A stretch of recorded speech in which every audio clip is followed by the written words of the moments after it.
saling mendoakan supaya kita tetap diberikan kesehatan, diberikan kelancaran dalam segala urusan. Baik, langsung saya share ya.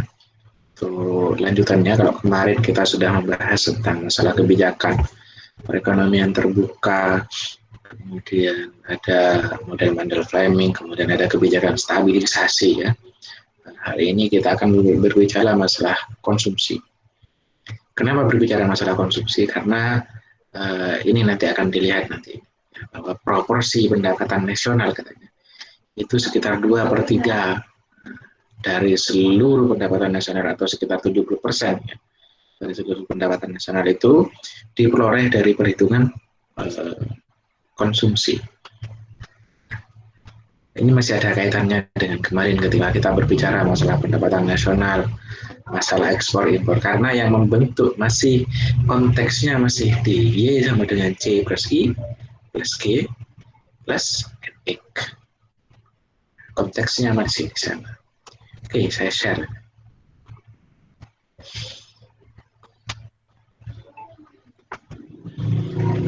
Saya harap nanti teman-teman tidak ada yang minta untuk admit ya. Ini yang jadi host ini kayaknya yang pertama ini, saya kurang tahu siapa yang pertama tadi masuk. Nah, itu kan otomatis menjadi host. Jadi kalau minta permintaan admit akan ada pemberitahuan di komputer atau mungkin di HP-nya teman-teman.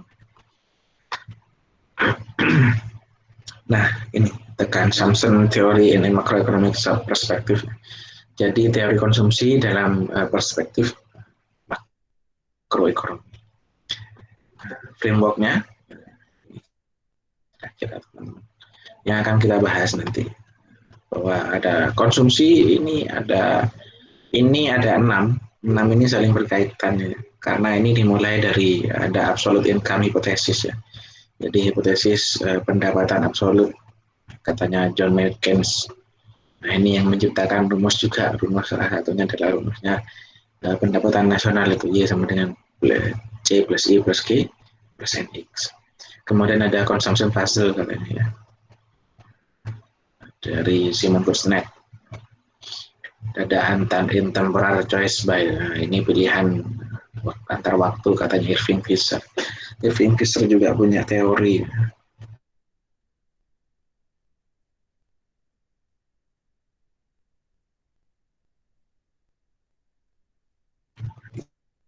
Oke. Ada life cycle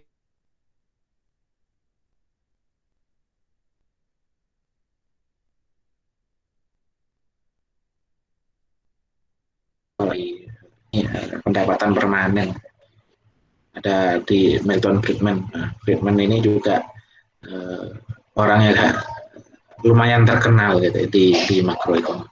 Kemudian ada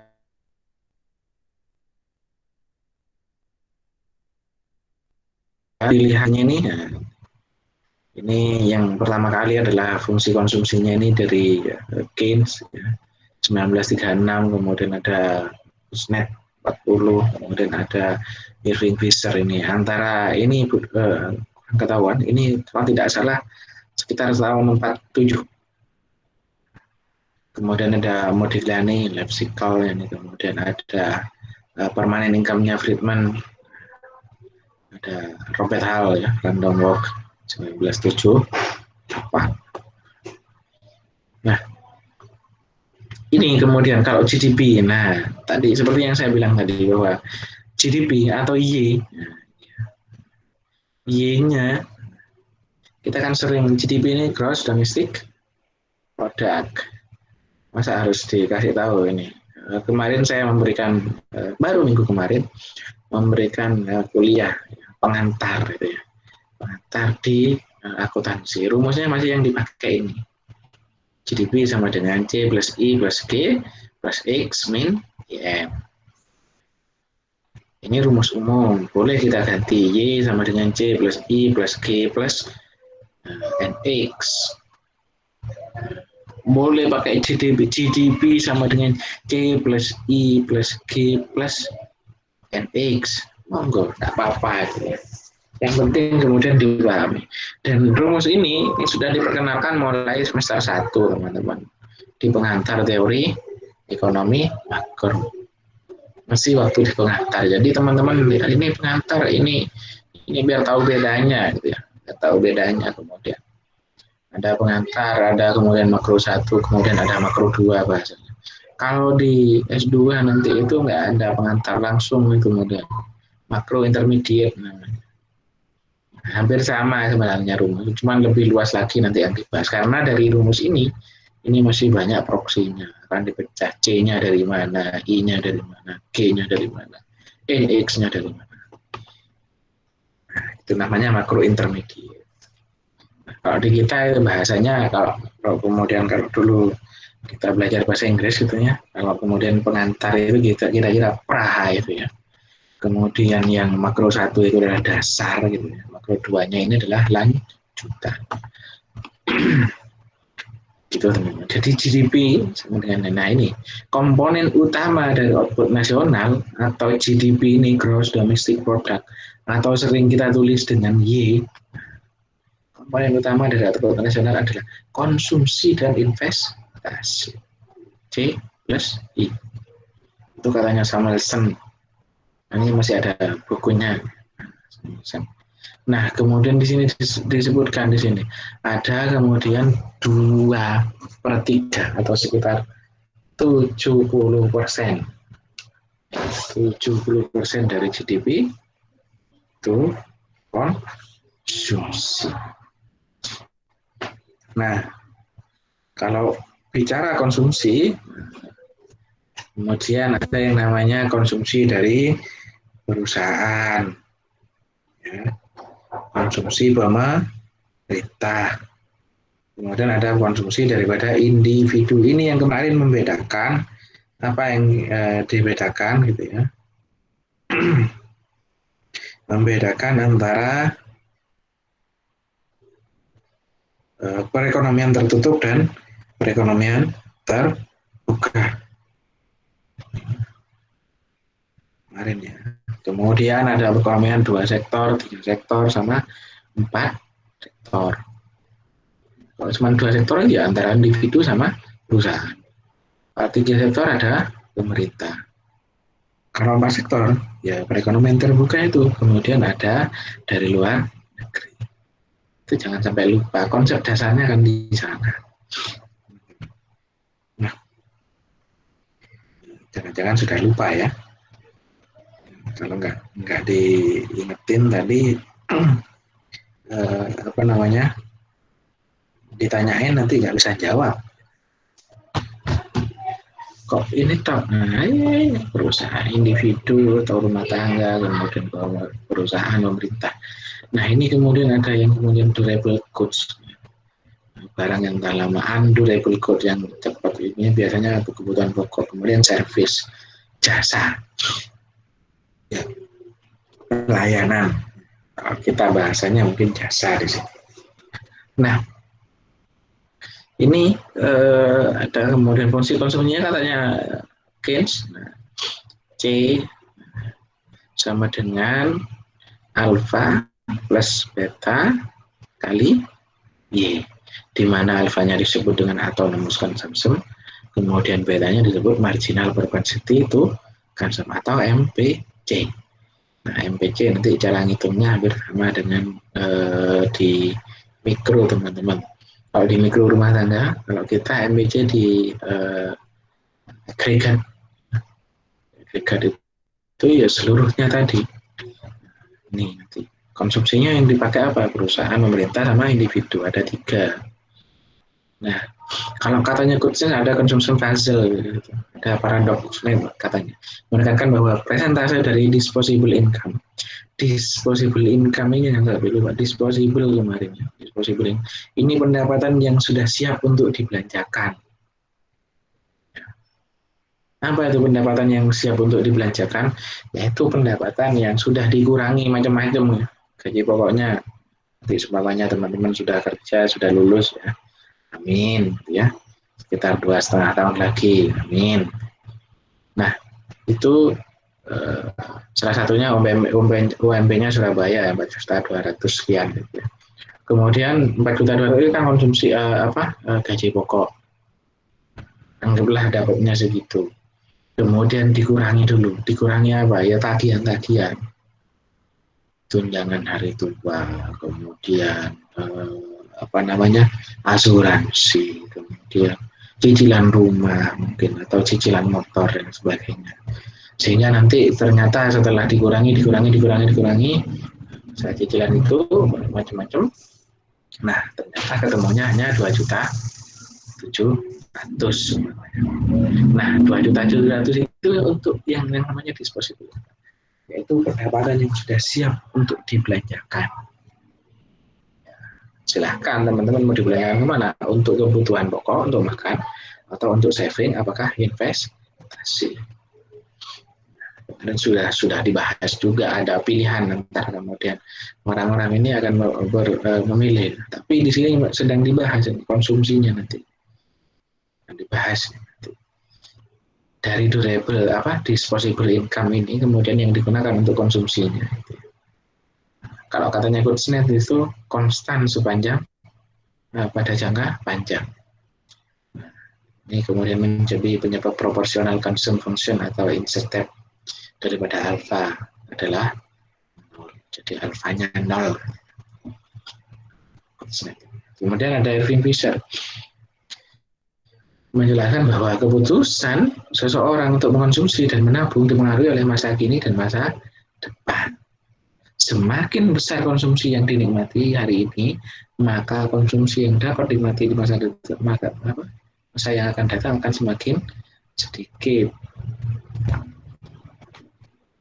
Itu katanya Irving Fisher. Kalau sekarang kemudian konsumsinya banyak, berarti di masa depan ini semakin sedikit. Nah, kemudian ada Franco Modigliani.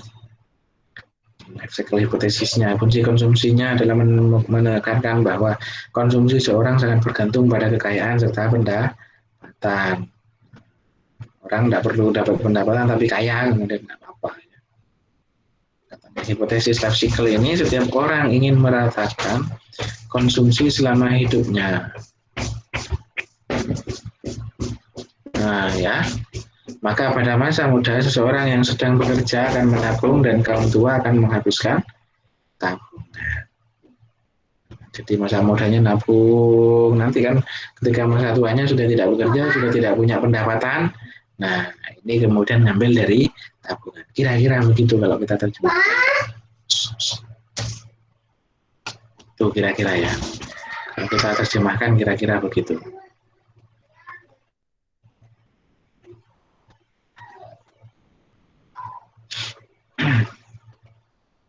Nah, ada permanent income hypothesis ya, Milton Friedman. Hipotesis permanent income ini menekankan bahwa seseorang mengalami perubahan secara acak dan temporer. Gitu ya.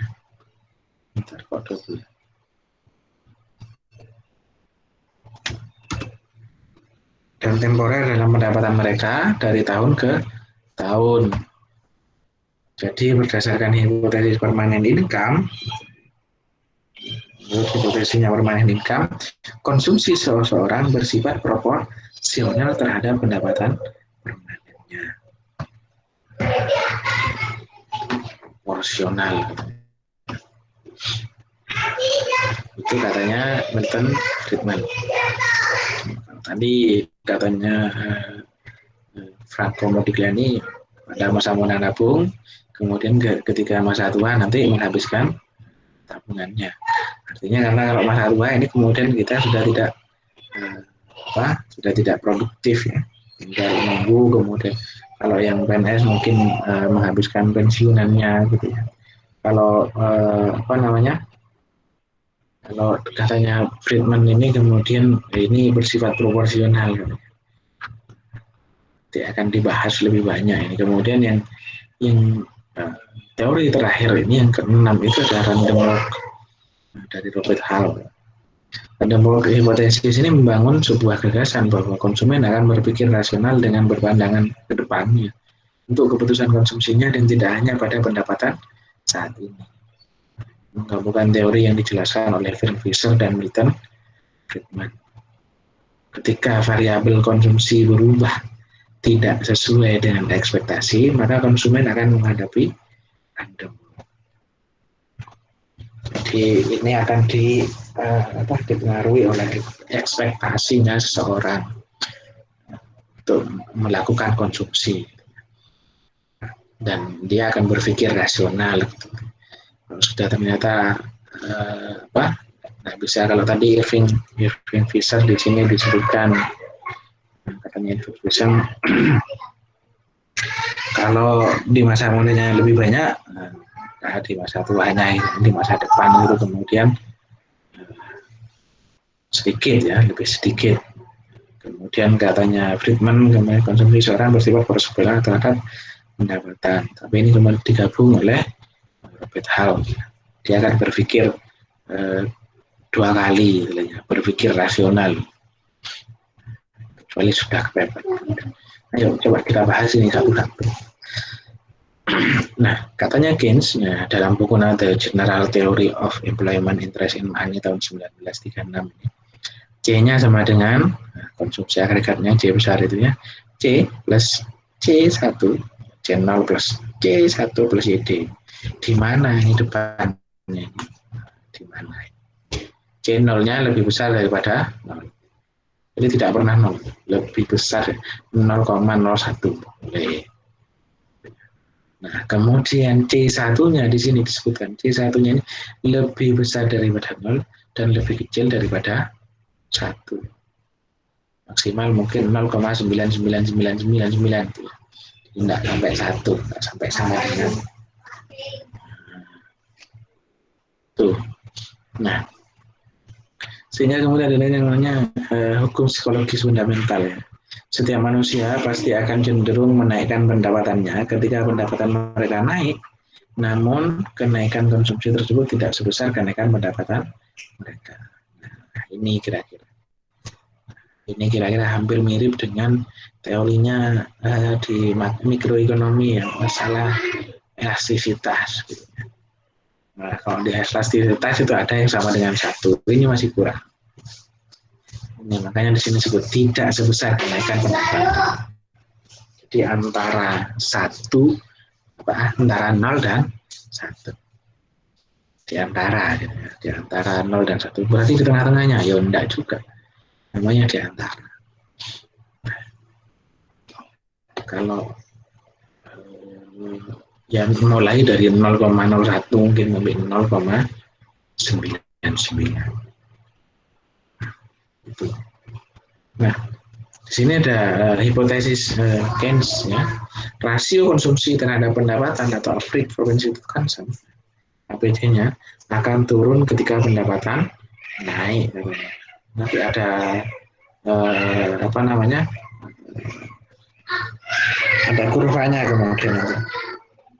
C average cost, average consumption ini sama dengan C per Y, di mana C-nya ini konstan ya, dibagi Y plus C kecil itu tadi.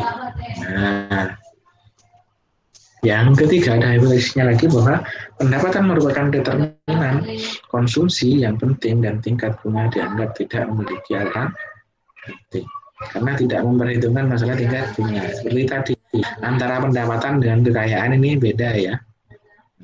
Oke. Terus ada orang yang kemudian hanya mengandalkan pendapatan, tapi ada orang yang dia tidak punya pendapatan tapi kaya, gitu ya. Mungkin dapat warisan dan sebagainya, kemudian dari warisan itu dia sudah bisa memenuhi kebutuhan itu. Maka di sini di Keynes ini tidak memperhitungkan bunga. Kalau orang yang sudah kaya, siapa tahu dia kemudian berinvest, memasukkan kekayaannya. Nah, kalau ada bunga, biasanya juga ada pendapatan yang masuk. Nih kemudian sehingga fungsi konsumsi Keynes ya, dapat ditulis ini persamaannya tadi. C0 plus C1 kali YD. Di mana ini ya, di mana? C0-nya lebih besar daripada 0, C1-nya lebih besar daripada 0, dan kurang daripada 1. Ini grafiknya. Garis lurus katanya. Jadi hubungan antara konsumsi dan pendapatan digambarkan seperti garis lurus karena pendapatan dan konsumsi memiliki hubungan linier ya. Slope pada grafik tersebut adalah C1. Karena C1 adalah kurang dari 1, maka garis lurus pada grafik tersebut lebih landai daripada garis 45 derajat. Dan perlu diingat bahwa kalau kemudian grafiknya konsumsinya di Keynes ini konsumsi C teman-teman, ini sudah ada notasinya. Kemudian disposable income ya atau Y di sini. Dan ini yang perlu dilihat. Ini garis ini hubungan antara konsumsi dan pendapatan ini grafiknya ya. Ini tidak pernah menyentuh 0. Kalau 0 di sini kan, ketika pendapatan 0, konsumsinya adalah 0. Nah, ini tidak ada. Orang tidak punya pendapatan itu masih bisa konsumsi. Ya, tidak punya pendapatan gitu ya, tapi dapat rezeki kalau katanya di makroekonomi Islam gitu ya. Yang tidak punya pendapatan tapi dapat rezeki. Caranya bagaimana? Contohnya teman-teman ini tidak mendapatkan pendapatan, tapi kemudian dapat rezeki ya.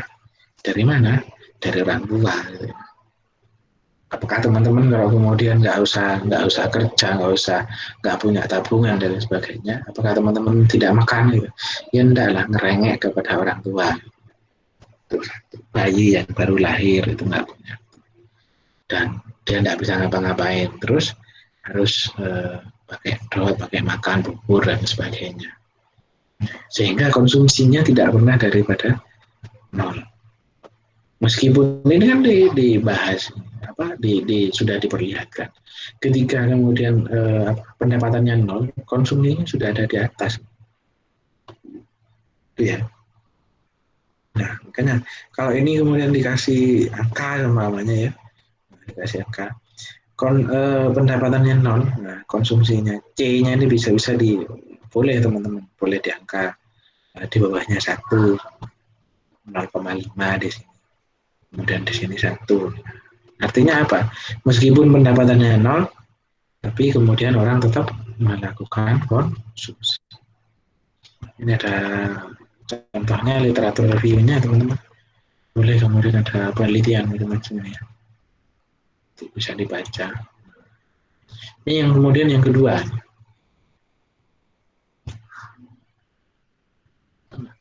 Consumption Basel Simon Kuznets. Ada yang namanya anomali, katanya anomali Keynes. Fungsi konsumsi Keynes menimbulkan dua anomali. Yang pertama itu muncul setelah beberapa ekonom melakukan penelitian kejutan ya, mengenai fungsi konsumsi Keynes selama Perang Dunia Kedua. Ya.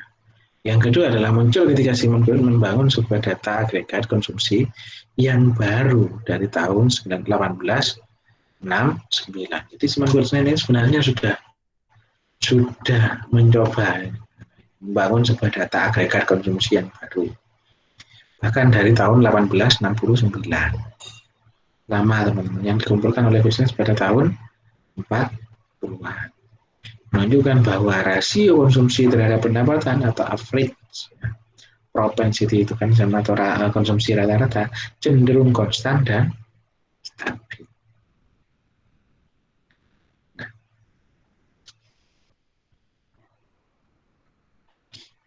Pada jangka pendek MPC-nya kurang daripada APC. Jadi marginal tambahannya itu kurang daripada rata-rata. Tapi dalam jangka panjang ini menjadi sama. APC sama dengan MPC katanya. Rata-rata konsumsinya sama dengan tambahan konsumsi. Artinya tidak akan berubah itu. Pada jangka panjang, fungsi konsumsi memiliki slope yang sama dengan slope jangka panjang daripada wage rate, propensity to consume. Sedangkan pada jangka pendek, slope fungsi konsumsi menentukan slope yang lebih kecil. Dan long run consumption conversion ini yang jangka pandang, jangka panjangnya begini. Kalau jangka pendeknya short run, jangka pendeknya. Oke, yang ketiga ada kemudian intemporal price dari Irving Fisher, Theory of Interest 1930. Pilihan yang meliputi periode waktu yang berbeda. Ada unsur tabungan dalam model yang dibangun ya. Ada kendala anggaran atau budget constraint ini sudah dibahas teman-teman di mikro sudah dibahas, mikro 2 itu harusnya. Kemudian di makro 1 juga sudah dibahas. Kendala anggaran namanya atau budget constraint ini begini. Nah ini nih, sebuah kendala yang muncul dalam keputusan konsumen menentukan jumlah barang atau jasa yang akan mereka konsumsi. Contohnya gimana? Anggarannya tadi seperti yang tadi saya bilang bahwa ternyata pendapatan disposable-nya itu 2.700.000 gitu ya, setelah dikurangi macam-macam cicilan dan sebagainya. Itu yang sudah. Nah, maka kemudian katanya Irving Fisher ini, orang ini akan memilih gitu ya, 50% atau gimana dari 2.700.000 itu. Yang diapain? 50%-nya dimakan semuanya untuk kebutuhan, kemudian 50%-nya untuk tabungan. Atau banyak pilihannya. Pilihannya banyak. Jadi tergantung kemudian kalau mau digabung semuanya tergantung daripada rasionalitas daripada seseorang itu tadi. Ada yang kedua, ada kendala anggaran antar waktu katanya, temporal budget constraint. Itu kendala yang muncul adalah ketika konsumen memutuskan berapa besar pendapatan yang akan dibelanjakan atau ditabung untuk masa depan. Nih kemudian kalau ditabung gimana ya, nanti dapatnya cuma sedikit. Ini kemudian ada unsur tabungan. Hanya perlu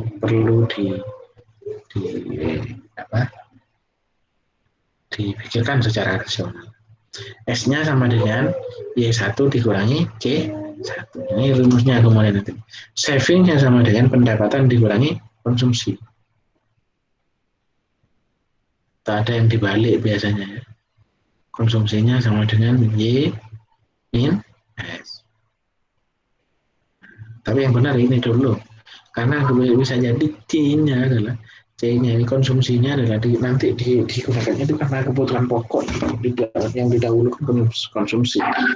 Setelah konsumsinya selesai, baru kemudian ditabung. Ya. Nah, di sini disebut C2-nya sama dengan 1/R. 1 ditambah R-nya adalah rate suku bunga kalikan S plus Y2. Nah, ada batasan antar waktu, anggaran antar waktu. Nah, ini bisa milih nanti kemudian ya, C1 plus C2 per ini rumusnya yang tadi, kemudian teman-teman coba dioperasionalkan pakai operasional matematika ya, R-nya sama dengan 0. Maka batas anggaran menunjukkan bahwa konsumsi total dari kedua periode adalah sama dengan besarnya pendapatan yang diperoleh oleh konsumen selama periode 1 dan periode 2. Ini. Nah, R-nya sama dengan lebih daripada 0 itu, maka konsumsi dan pendapatan pada masa depan akan didiskontokan oleh faktor 1 plus R. Nah, kesimpulan yang disampaikan oleh Irving Fisher ini sangat berbeda dari kesimpulan yang pernah disampaikan oleh Keynes. Keynes menyimpulkan bahwa konsumsi sekarang hanya bergantung pada pendapatan yang diterima konsumen saat itu. Artinya tidak perlu memikirkan masa depan. Jadi konsumsinya sekarang. Kalau pendapatannya 2.700.000 sudah ditentukan sekarang. Tapi katanya Irving Fisher kemudian menyatakan bahwa keputusan konsumsi seseorang bergantung pada pendapatan saat ini dan perkiraan pendapatan di masa depan. Kok bisa begitu? Ya, masuk akal juga. Kenapa? Karena bisa jadi, oh nanti bulan depan kayaknya pendapatannya sedikit, ini akhir tahun, bulan depan ini kayaknya nggak ada ini, nggak ada itu. Bisa jadi kemudian konsumsinya sekarang ya nggak banyak. Atau malah nyimpennya nggak banyak karena kemudian di masa yang akan depan akan datang ini, nah, bulan berikutnya bisa dibilang ini karena pendapatannya semakin sedikit. Ya. Ini ada literatur review.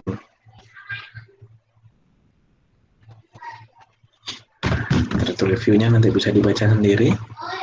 Nah, kemudian ada di life cycle hypothesisnya Franco Modigliani.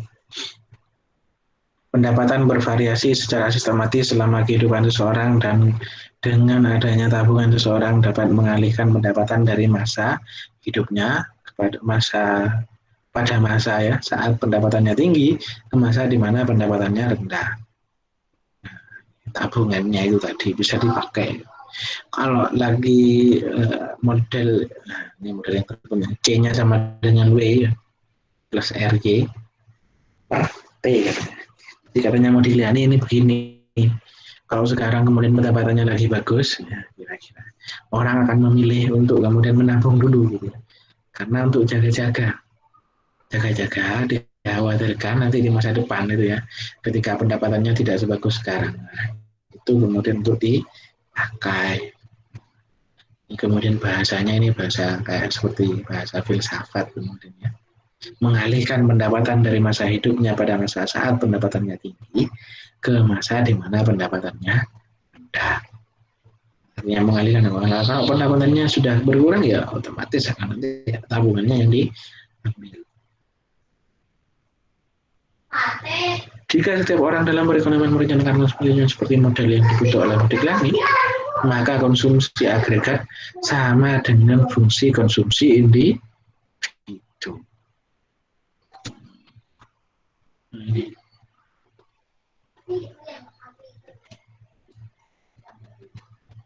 Nah, ini kemudian ada apa namanya kurvanya teman-teman. Fungsi life cycle pada grafik tersebut hanya terjadi pada jangka pendek ketika kekayaan seseorang konstan.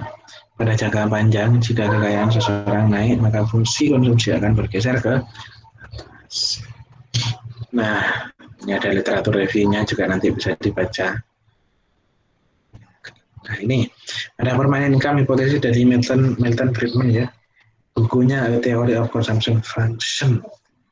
Permainan income hipotesis menekankan bahwa pendapatan mengalami random change dan berlaku secara temporer pada pendapatan mereka. C-nya alfa kali Y. Hipotesis pendapatan permanen mendasarkan pada dua premis sederhana, yaitu tiap individu memiliki kecenderungan untuk meratakan marginal utility of consumption dari waktu ke waktu. Dan yang kedua adalah tiap individu bisa merespon perubahan pendapatan dengan saving dan di saving. Dengan menabung atau tidak. Nah, Friedman menyatakan bahwa pendapatan sekarang sebagai akumulasi dari pendapatan permanen dan pendapatan transitoris. Kalau dirumuskan Y sama dengan YP plus YT, sehingga C-nya sama dengan alfa kali YP. Di mana parameter alfa adalah konstanta yang mengukur bagian dari pendapatan permanen yang dikonsumsi. Nah, sedang permanen income hipotesis menyatakan bahwa konsumsi bersifat proporsional terhadap pendapatan permanen. Nih, pada rasio pendapatan permanen terdapat terhadap pendapatan sekarang. Ada short run-nya ya, transitory income, kemudian current income. APC, nah APC ini average propensity konsum atau konsumsi rata-rata. Literatur reviewnya nanti bisa dibaca. Kemudian ada random walk. Di dalam sebuah paper yang berjudul ini, papernya Stochastic Implication of the Life Cycle Permanent Income Hypothesis, Theory and Evidence.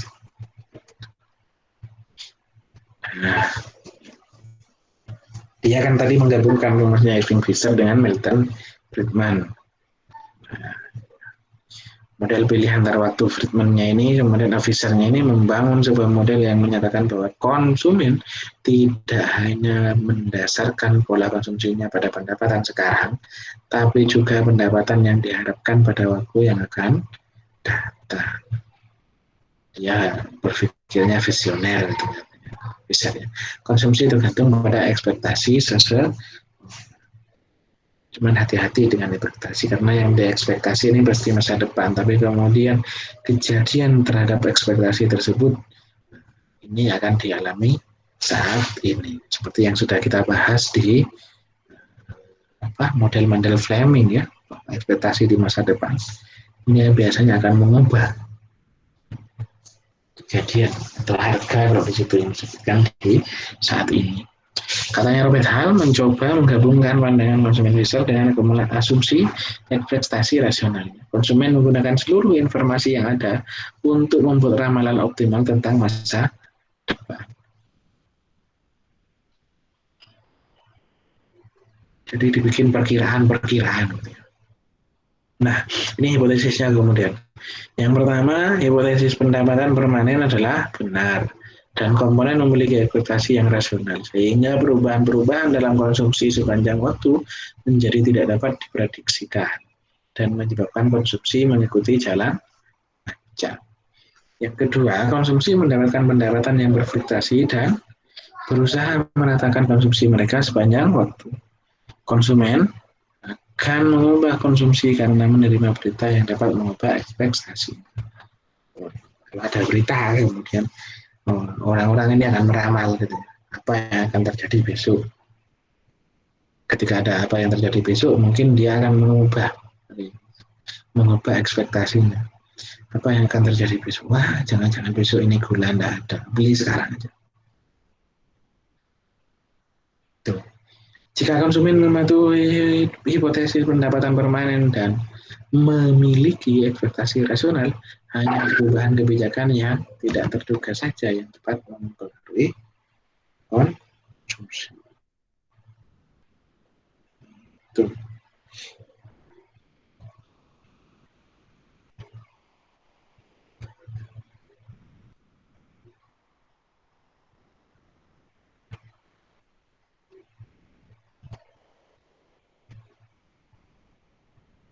Nah, ini literatur reviewnya juga. Kalau ini pembahasan, ini saya bikin pembahasannya ini rangkuman-rangkuman daripada perbedaan-perbedaan dari teori-teori tadi ke-6. Kita bikin kesimpulannya gitu ya. Ada 6 teori yang kemudian bisa disimpulkan. Gitu ya. Makroekonomi teori ya.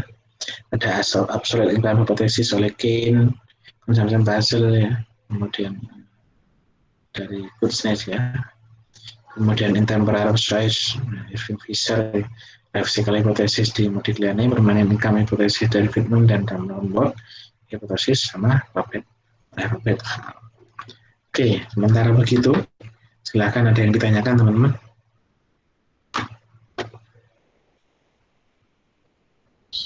Pak, saya ingin bertanya. Oke.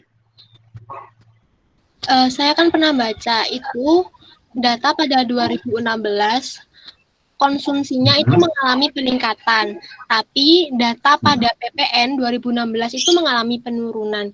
Padahal kan PPN itu kan pajak ya atas konsumsi barang dan jasa. Kenapa bisa terjadi seperti itu, Pak? Padahal konsumsinya naik, tapi kok PPN-nya mengalami penurunan. Terima kasih. Jumlah konsumsinya naik ya, tapi di pajaknya PPN pajak pertambahan nilai itu ya, itu menurun. Pendapatan pajaknya mungkin ya, pendapatan pajaknya yang menurun. Bisa jadi. Ini banyak cerita itu ngambil datanya dari mana? Konsumsinya di BPS. PPN-nya di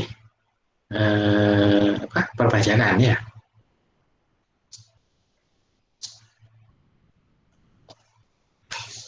Nggak tahu ya, yang penting itu pokoknya datanya begitu gitu.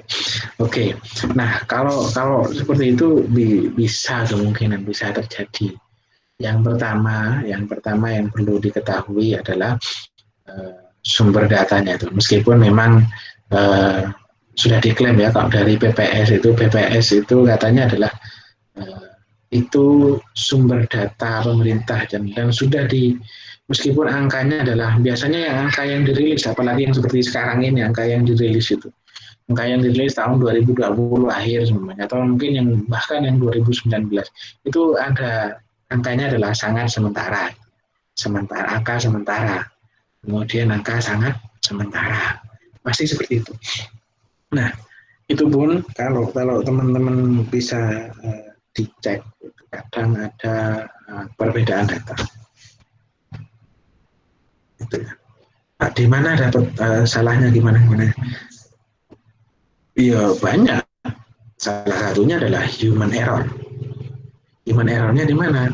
Mungkin ketika kemudian data itu kemudian diambil oleh BPS, kemudian banyak dari tadi ya perangkat daerah itu ya organisasi perangkat daerah atau SKPD itu yang kemudian menyetorkan dananya itu tidak sesuai. Itu satu. Yang kedua, kemudian ini dikerjakan secara asalan. Artinya kemudian dimasukkan itu asal-asalan. Tapi kita tetap karena dari BPS itu yang dinyatakan sebagai data yang sah, data yang sah itu tetap kita pakai. Kemudian dari PPN-nya ya hampir sama dengan seperti itu. Itu harusnya sama kan. Kalau kita mau mengukur bahkan kalau kita mengukur teman-teman ini sebagai persamaan aja, mengukur pendapatan nasional itu kan ada 3 ya. Pendapatan nasional ada 3 cara gitu ya. Dari cara produksi, kemudian dari pengeluaran, kemudian dari pendapatan. Ini ada 3 cara. Dan ketiga-tiganya ketika dihitung ini harus sama. Kalau tidak sama berarti ada yang salah satu. Datanya yang masuk ada salah satu.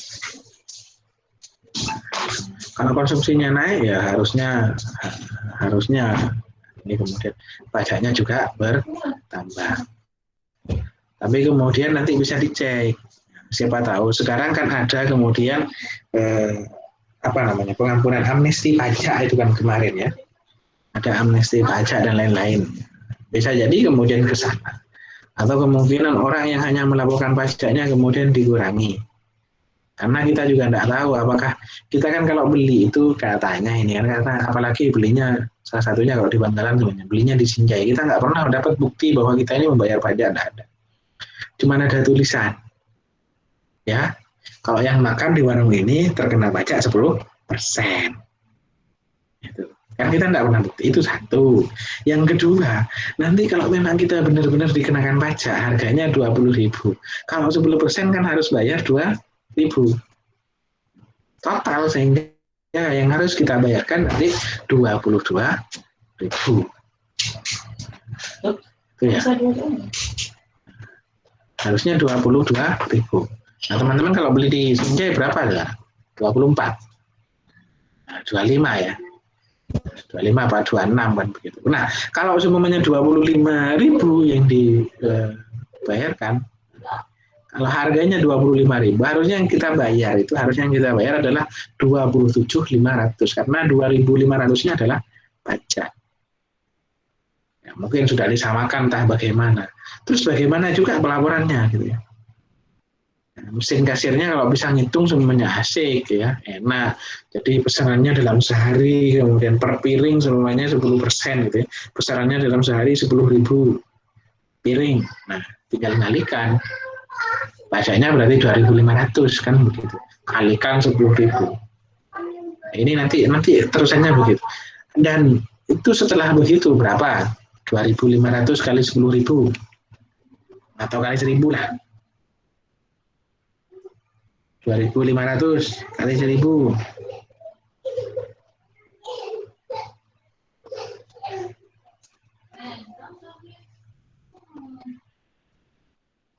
2,5 juta. Nolnya ditambahin ya. Nolnya kan ada 5 itu ya, 25 kali 1 itu ya. Ada 5, 2,5 juta. Nah, kira-kira gini sekarang, nah, ngitungnya. Kalau di Sinjai itu dalam sehari itu kemudian menghabiskan 1.000 porsi atau 1.000 piring, ya. Kemudian pajaknya adalah 2.500 per porsi, maka Sinjai ini harusnya nyetor kepada kas negara gitu ya, pajaknya itu dalam sehari 2,5 juta. Kalau tadi dihitung cuma 1 porsi 2.500, uangnya kecil. Sekarang orang akan berpikir lagi, Pak, per hari suruh nyetor 2,5 juta gitu ya, ini uang besar sudah. Bisa jadi dinego kan? Jangan 2,5 juta lah, berapa? 500.000 aja. Oke, gitu katanya orang pajak semuanya. Dari dinas pendapatan gitu ya. Dari dinas pendapatan. Oke, tidak apa-apa, 500 saja. Ya bisa jadi terjadi seperti tadi yang ditanyakan gitu ya. Konsumsinya naik, tapi kemudian penghasilan pajaknya tuh turun. Ya itu tadi karena ada lobby-lobby dan sebagainya. Konsumsinya naik. Saya tadi sudah kasih contoh gitu. Habis makannya 1.000 piring. Pajaknya harusnya 2.500 per porsi per piring itu. Setelah dihitung ternyata kalau 2.500 per porsi dalam sehari si Sinjai ini harus bayar pajak 2,5 juta. Kalau tadi cuma 2.500, gampang cuma 2.500. Ternyata kalau dikalikan 1.000 jadi besar gitu ya. Jadi 2,5 juta gitu ya. Mikir-mikir, wah mana 2,5 juta. Coba dibuat belikan bebek lagi kan. Seumpamanya begitu. Tapi mudah-mudahan tidak ya. Ini cuma contoh, mudah-mudahan tidak. Mudah-mudahan yang kita bayar, katanya bayar pajak 10% itu benar-benar sampai. Bisa terjadi begitu, Tri Utami. Baik Pak, terima kasih. Ada yang lain?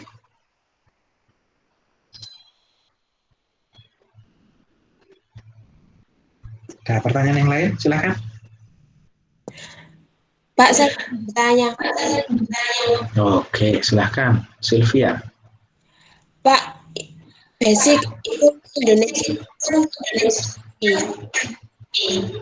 Gimana? Ini mohon maaf di saya kok pedot-pedot ya mendengarkannya.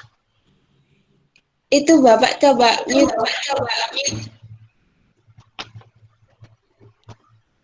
Ya, sudah.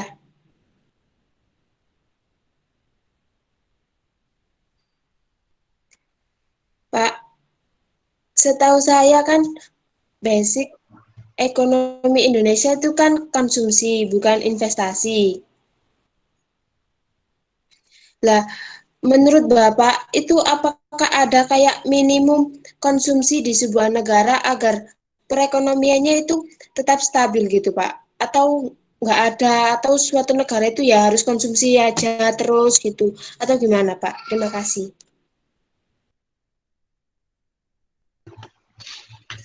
Kalau dibilang basicnya enggak ya, bukan masalah konsumsi atau investasinya. Jadi begini rumusnya di pendapatan nasional itu. Jadi tidak ada konsumsi minimum sebenarnya. Tapi kemudian kalau kita rumuskan di di ekonomi pembangunan itu, maka orang ini maka di ekonomi pembangunan itu kan dibahas ya, termasuk karena ekonomi pembangunan ini ngambil teorinya di makro gitu. Akan dibahas bahwa ini nanti berkaitan dengan tingkatan sebuah negara. Ini negaranya ini tertinggal, sedang berkembang ya, NSB, negara sedang berkembang, maju atau apa, atau di atasnya maju itu bahasanya kalau tidak salah lepas landas bahasanya.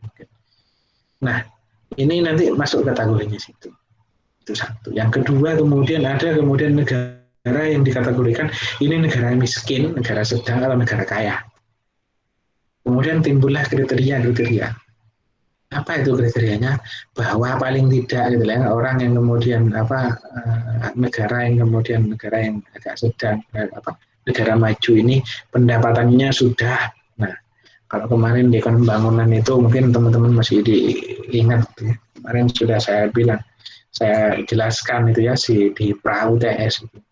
Biasanya kemudian kita mengukur itu. Apa yang kita ukur?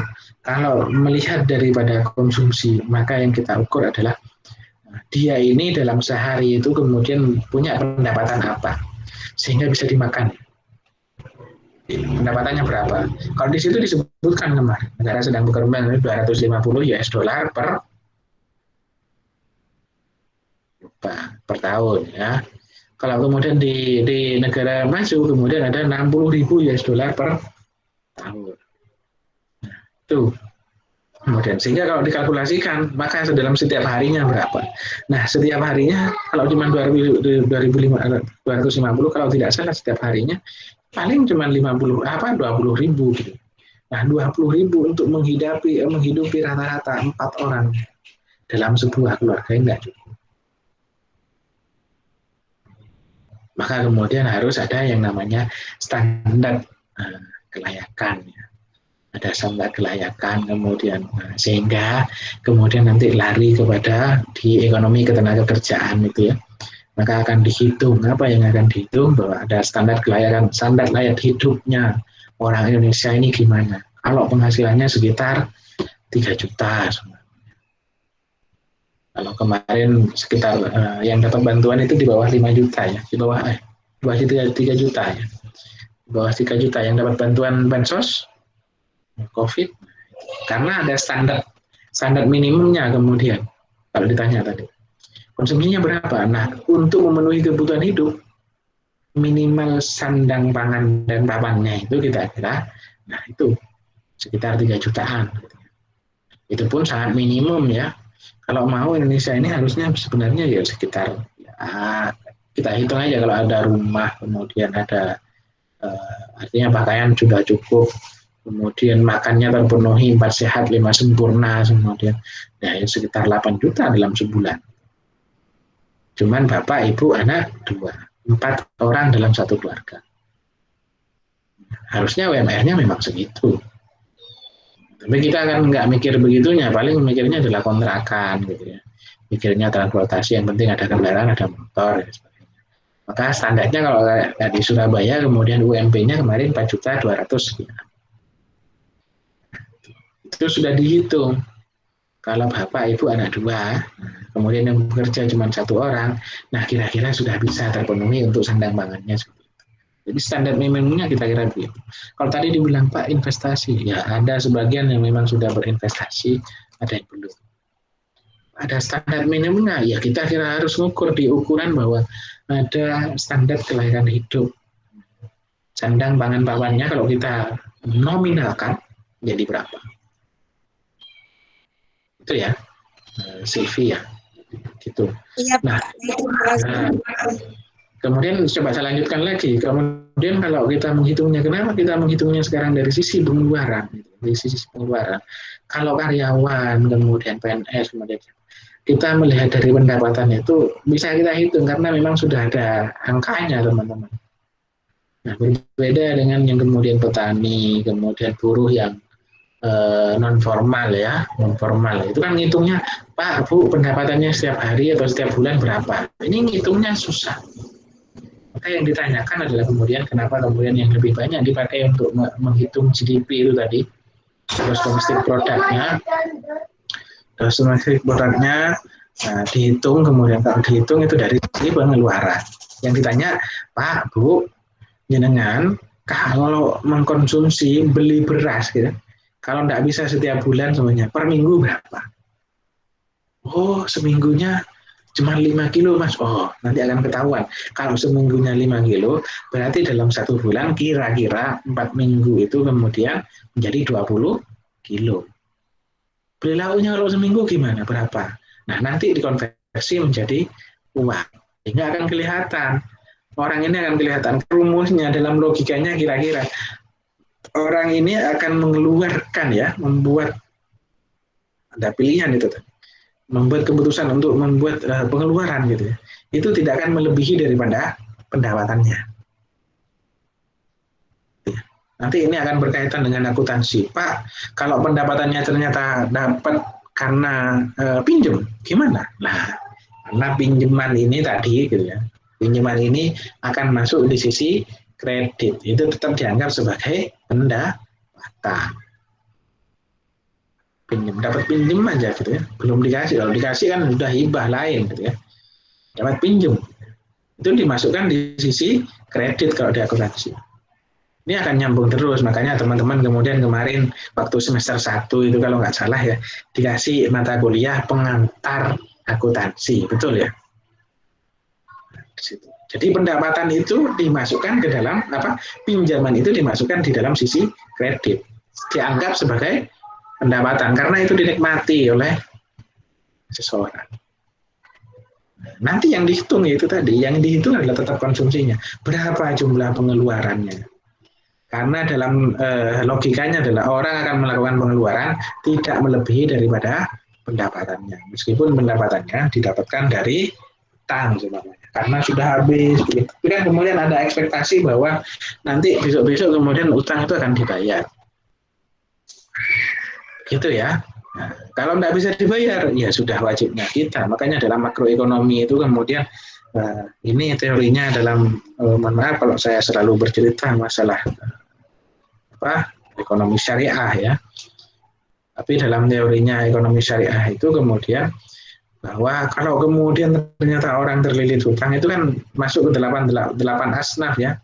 Teman-teman kalau mau berinfak itu kemudian salah satunya mau ngasih sedekah dan lain sebagainya, cari yang kemudian salah satunya adalah orang yang punya hutang, teman-teman. Ya. Tapi hutangnya bukan untuk beli rumah.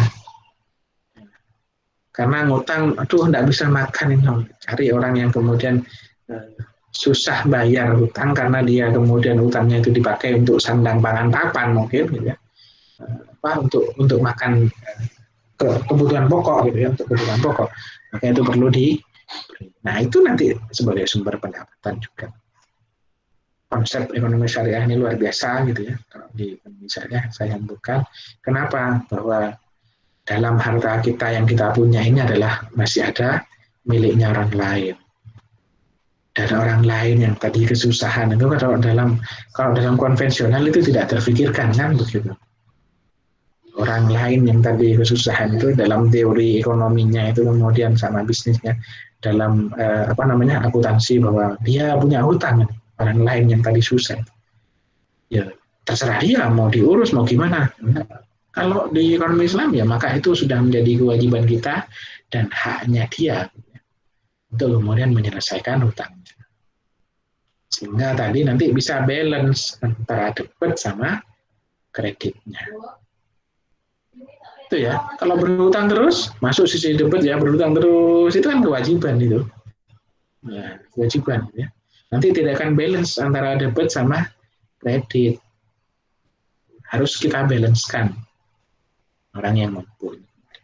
Oke, sementara begitu mungkin Sylvie.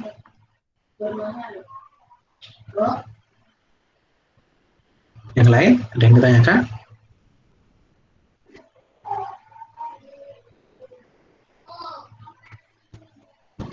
Sudah cukup ya? Kalau sudah cukup silahkan dipelajari kembali teman-teman. Itu sudah saya share di di Classroom, tapi itu masih versi asli, itu terjemahan dari bukunya Minkyu ya. Edisi bab ke-6. Edisi ke-6, bab ke-16. Bab ke-16 di sini. Itu versi aslinya. Kalau nanti bingung, nah nanti saya kasih ini yang rangkuman. Kita insya Allah ya, insya Allah 3 minggu lagi sudah ujian. Sebelum UAS maka 2 minggu lagi insya Allah WIS ya, pertemuan ke-14. Silahkan dipelajari kembali, coba diingat, ditata, insya Allah nanti saya kasih mudah-mudahan saya berikan contoh soal dan soal-soal yang sudah saya ajarkan. Itu mungkin. Oke, terima kasih banyak teman-teman. Semangat belajar, terus berdoa, terus jaga kesehatan. supaya kita terus tetap menimba ilmu Allah. Terima kasih banyak. Saya akhiri billahi fisabilillah wastabiqul khairat. Wassalamualaikum warahmatullahi wabarakatuh. Waalaikumsalam warahmatullahi wabarakatuh. Waalaikumsalam warahmatullahi wabarakatuh.